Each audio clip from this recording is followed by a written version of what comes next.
Paano nagsimula ang lahat ng ito? Sinong lumikha ng araw at buwan?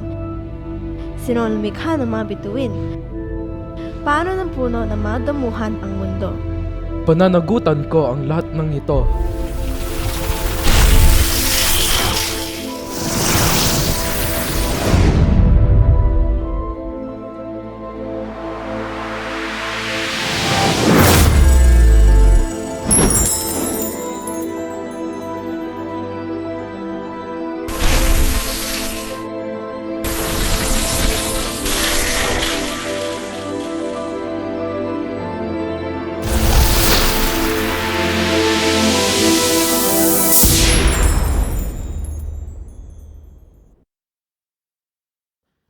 Batala!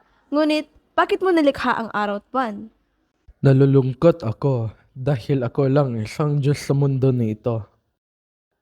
Ngunit, hindi lahat ng liwanag ay nagdadala ng init.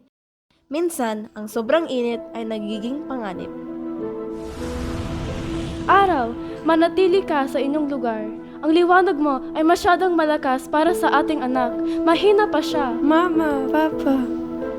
Pero buwan, gusto ko lamang masilayan ng ating anak. Wag! Gusto mo siyang mahalin? Hayaan mo akong mag-alaga sa kanila at panoorin mo na lang sila mula sa malayo. Pangako mo sa akin. Pangako ko. Ngunit, ang puso ni Araw ay puno na pananapik.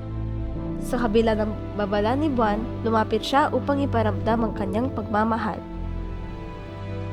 Patawad buwan. Pero kailangan ko makita ang ating anak. Ma, bakit ang init?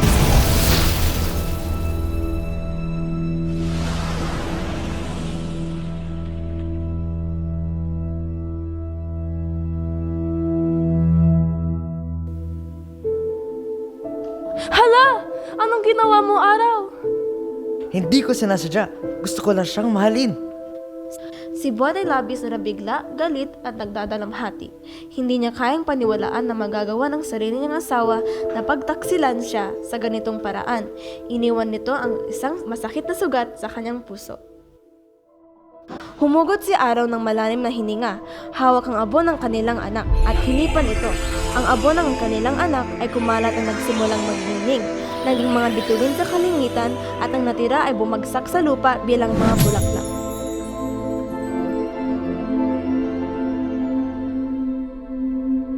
Ano ba ito? Napakaganda.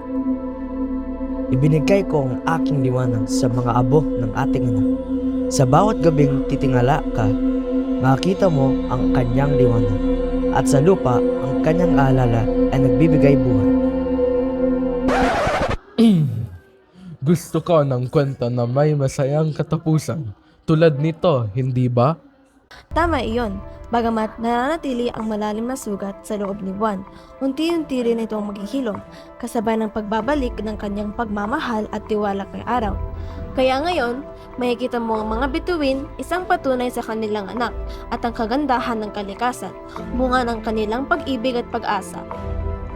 Ang kwento nito ay nagtuturo ng kahalagan, ng pagkakaisa, pagtanggap sa pagkakaiba, at ang pagtupad sa sariling tungkulin upang mapanatili ang pagkakaisa. Likha ng pag-ibig, kagandahang walang kapantay.